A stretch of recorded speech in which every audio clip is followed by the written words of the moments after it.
I believe I can build better robots more quickly using the Raspberry Pi and Pico W together, horizontally scaling in even a small robot using ROS2 and MicroROS. Welcome to our Tech Focus channel, where we explore the synergies between the Raspberry Pi Pico and robotics. I'm John, your concierge to this fascinating world of IoT and innovative technology. In this unique episode, we're taking a slight detour from our usual projects and tutorials. I had the honour of presenting my work and insight to the ROS2 Embedded Working Group, and I'm excited to share the highlights with you. If you find value in this video, consider showing your support with the Super Thanks button below the video. It's like buying me a virtual coffee. And don't forget to like the video and subscribe to the channel. Your support means a huge amount to me, and it helps bring more content like this to you. This video is sponsored by PCBWay. Every robot engineer needs a good partner to help with building PCBs and robot components. PCBWay is that perfect partner. PCBWay strive to be the most professional PCB manufacturer for prototyping and low-volume production work in the world, which makes them a go-to place for makers like me to help me fabricate and assemble my low-volume PCBs in their own in-house production service.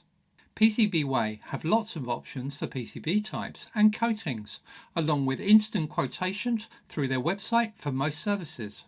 They can help with project hardware too, through 3D printing, CNC machining, sheet metal work, or injection molding. Get some inspiration from the community on their project site, or buy some ready-made modules from the module store. Go take another look at PCBWay. So this talk is really about the maximum Raspberry robot architecture, or what do I mean by that? Well, when I first got into robotics, like everyone, I tried to put everything on the same platform, on the same single board computer, on the same hardware. So if I needed more capabilities, I just added an additional node or additional capability in a traditional vertical scaling mode. When we work with Raspberry Pis, that vertical scaling is a little bit limited because we can't just go out and buy a bigger Raspberry Pi. Well, I can now actually, because we can go from a 4 to a 5. But that is limited. We can only do that every few years when a new model comes out. Otherwise, you can get more memory, but you can't necessarily really get truly more capacity and more vertical scaling. So that forces us to start thinking differently and thinking about, could we actually scale horizontally? And of course you can. In fact, this is where I got into the world of research and embedded systems and distributed systems greatly as a research student, researching the world of distribution. Now, of course, when we've got lots of nodes and lots of talking together, what we don't want is them all talking different custom protocols. We don't really want them all necessarily interfacing to each other in an unstructured way. That would be unsustainable and very difficult to evolve and to debug. So we imply some structure and we create a bus architecture. We might then have everything doing publish and subscribes across that common bus architecture. Well, of course, what that really is I'm talking about it, is using a set of Raspberry Pi Picos, or Pico Ws indeed, and a Raspberry Pis to collaborate together to become the brains of my robots, really. So maximizing the number of Raspberry products in my robots. And of course, each of those Picos is provided and supported by MicroROS, and the bus that they are going to talk on is actually supported and managed by ROS2.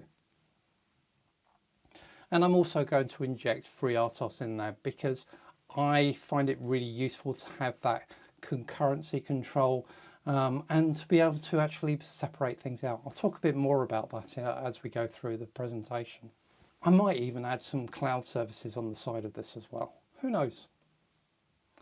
So let me talk about what am I going to go through today. I want to quickly introduce myself, though as this is a recut of what I did to the working group. I won't focus on that because most of you on my YouTube channel know who I am quite well. And then we'll talk about some of the Pico powered robots I've built, the Pico robot architecture that I'm working on, and some of the challenges that still exist. Some I've solved, but there are still some challenges and there's still things I might actually do on the channel. So I'll talk about some of those and perhaps we can collaborate on some of those together. So, you know, I'm John Durrant. My background actually isn't in robotics. Really, I'm an IT architect and an enterprise architect and an IT leader. I've worked in lots of industries doing that sort of high level world, helping organizations connect their business strategy to their IT strategy or their data strategy. My hobby though has long been embedded systems, robotics, and some distributed systems and IoT as well. So I've built things like this hex board or lightsaber IoT lights and lots of fun stuff to play with. And in 2022, I decided to spend more of my time working on this sort of stuff. And I sort of gave up my corporate world and became a Udemy tutor, providing courses on things like data strategy and on IT strategy, but also on Pico development. And through that, I came to you guys through YouTube as well and started enjoying the world of chasing clicks and likes. So I started my journey I think before MicroROS into the world of robotics, and certainly before the Pico existed, working with ROS1 on a hex board. I didn't like the software that I was given on this hex pod, so I actually rewrote it all using ROS1 in Python. It's a single Raspberry architecture though. It's got a single Raspberry Pi 4 on board and everything's built out of that. Now that has then some limitations because all of those angles that I'm calculating for the legs all the time is all taking in processor power that really I could do with doing image processing from the camera on board. So there are challenges into this architecture. That very much led me to a ROS2 and MicroROS architecture, which I found a really good way of building these robots. And I add in FreeRTOS into that approach, using a combination then of microcontrollers, Raspberry Pis and VMs to build the whole robot ecosystem. My first robot, which you may have seen on the channel, was actually a video turntable. Now you wonder, is that really a robot? Well, of course it can be. It's got a single joint that moves. Most robots have things that move, so it's got one joint that moves. That's moved by a stepper motor, which is controlled by a Raspberry Pi Pico, and it has a hall sensor on board to work out where zero position is, because the thing about the turntable is I want to know what angle it's at. And I used MicroROS and ROS2 to control that. Of course, I can also even model that within the computer system. So I modeled it in URDF, and I can then show the joints and map them. From a single joint robot, I moved to a droid that could actually move around. So my second robot has 3 wheels, and it's DDD, my DIY dev droid. This is Pico controlled again. Certainly Pico controlling the low level architecture of this board. So it does all of the speed control and measurements of position from the wheels.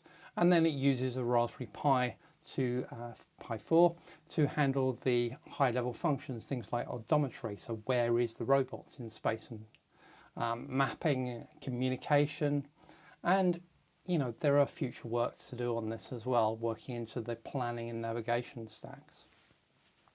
You see, it really is a dev droid. It really is for development purposes, because it doesn't even have a PCB on board.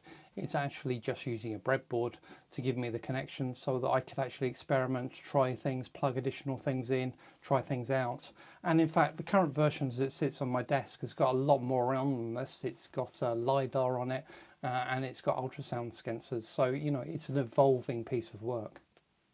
And for Christmas, I decided to do a really simple robot, which is just behind me actually.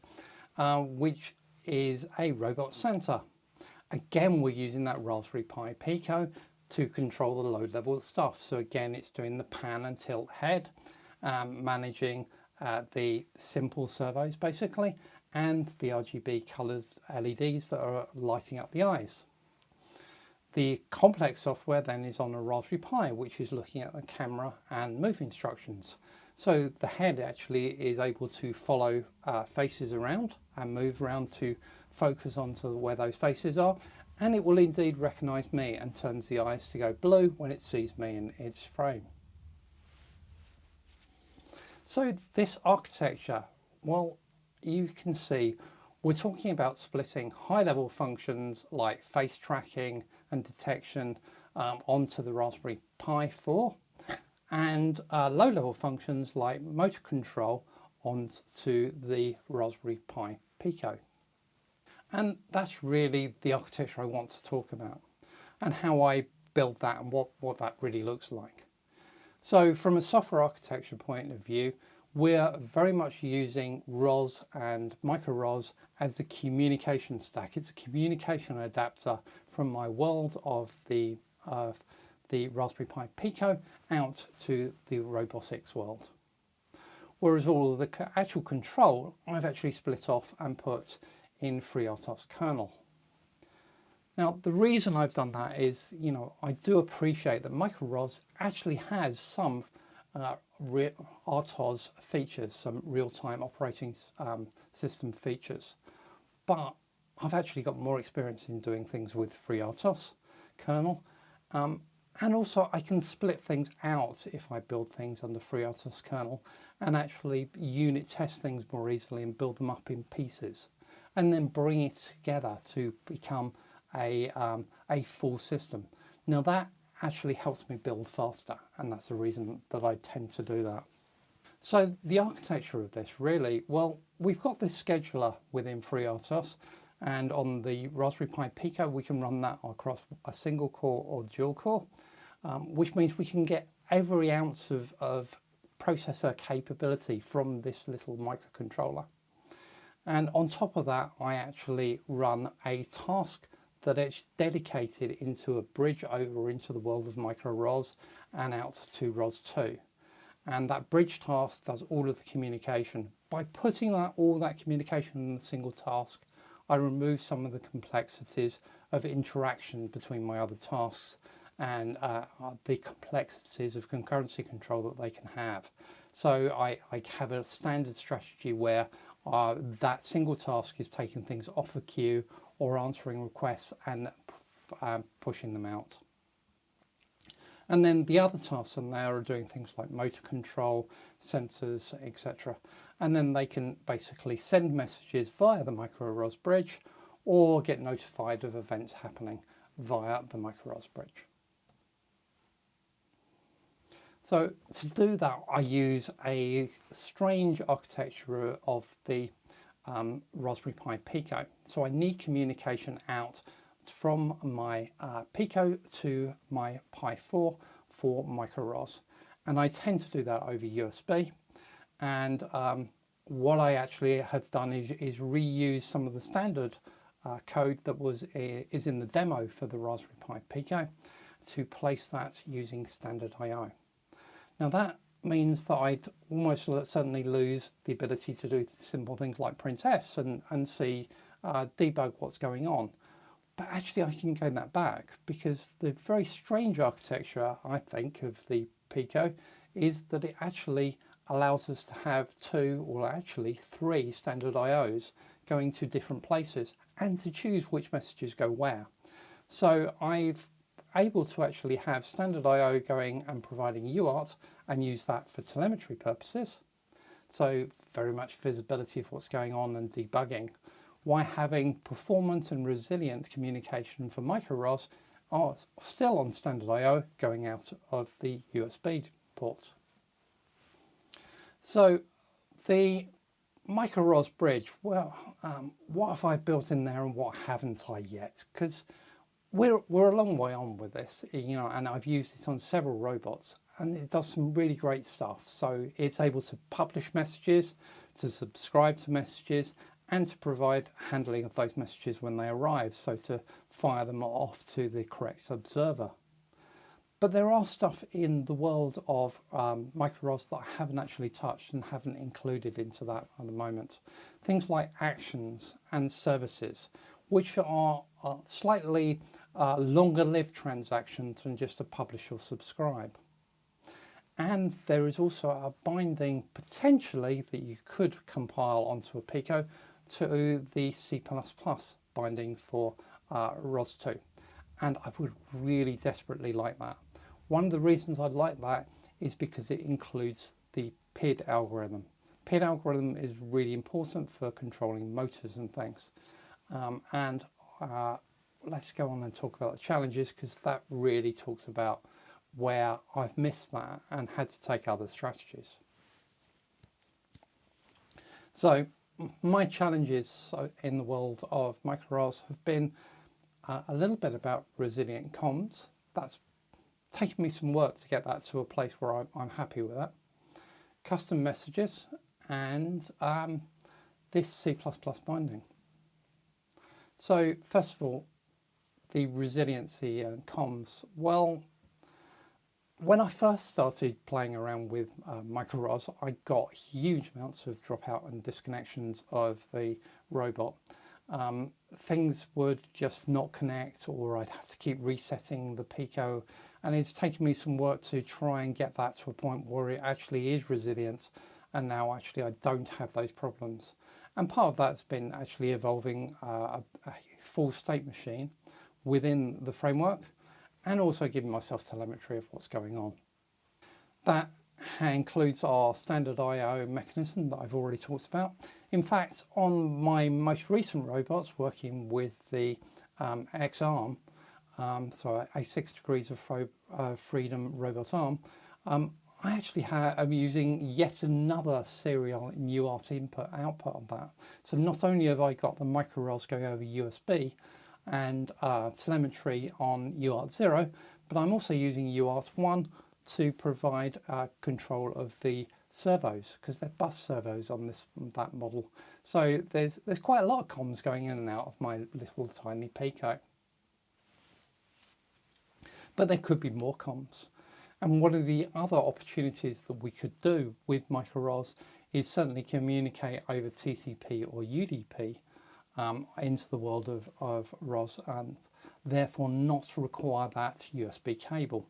And that's something I haven't done and I really want to do, and probably will be something that you may see on the channel in the future. There's also a protocol called RS485, which is basically like RS232, like UART, like a serial protocol, but actually it has the concept of masters and slaves, or multiple devices connected to the same bus. Now that could be really useful in a robotic situation where I actually have a number of services out on different Picos around my robot, all communicating to a central brain. So that's an architecture I want to actually explore and see how viable that is. One of the other challenges I found is building custom messages. Now in a ROS2 world purely, we should build good semantic messages which describe what we're doing with any new capability we're adding. Now there are some standard ones, and yes, we should use those standard messages, things like the navigation stack, etc., and some of the standard sensors, but there are plenty of other things where we will want to add our own custom messages. Now the problem with doing this in the world of MicroROS is that it's actually really quite fiddly, because you've got to have a copy of that message definition compiled into your ROS workspaces, and then copy it across into the MCU workspace and compile it there as well. And I tend to forget and not only do half the thing, and it doesn't work. And I got to the point where actually, when I was playing with this, I even wrote a custom script as part of the build process so that I could actually automatically push it across, because it stopped me making more failures. but the effort in this is such that actually I get pushed into using standard messages and using them in not the way that they were defined for, which is not good, because I don't really want to have to compile a new custom message into that library for MicroROS. And one of the reasons I don't want to do that is it's fiddly and time consuming. My long-term idea is, can I actually enhance the build system and you be able to build some custom messages into their own libraries, so that whenever I want a custom message, I'm just building it into a new temporary library. I think that's possible, something I really want to have a play with. DD used a custom implementation of PID, the algorithm for actually controlling the speed of the motors and actually reacting to resistance on those motors. And that worked fine, and I shared that, and it's great, but I'd much rather have used a standard C++ library from ROS2 to do that. And to do that, I really need to get that C++ binding compiled and running on the Pico. That isn't easy to do. There are a few challenges in that I'm aware of, and also having the capacity and to build that quickly in my environment is something I haven't quite got at the moment. My world at the moment is a little bit troubled with building. I actually tend to build these ROS2 workspaces on a Raspberry Pi 4, and sometimes that can be slow for these builds. So in conclusion, you know, when you look at this architecture, it is amazing. We can go from everything from building out quite simple robots, just spinning a turntable for video work, up to droids that can move around, or even robotic arms. And it's all built on the same Raspberry Pi architecture using MicroROS and ROS2. So MicroROS has been a massive accelerator to this. Really, to do this without MicroROS, I think I probably wouldn't have done it. So, you know, adopting MicroROS, using it in these ROS2 architectures, really great value and runs nicely on the Pico. So I have plans to build some more robots. I really have plans to actually use multiple Picos in robots. So really focus them down into just looking at particular parts of the architecture, and then using a Raspberry Pi as the central brain, and perhaps even some cloud services too. So who knows, the next robot I share could be some sort of futuristic droid capability. We'll see. What's holding me back from building more robots and droids, you ask? Well, like lots of us, it's time and money. They're coming though, so keep watching and supporting my channel. I do appreciate it. Did you enjoy the ride today? Well, fuel my caffeine addiction and hit that super thanks button. Your support keeps these gears turning. And please smash that like button and hit subscribe and join our tech community. Your enthusiasm is my inspiration, so let's keep pushing boundaries together. Bye-bye for now.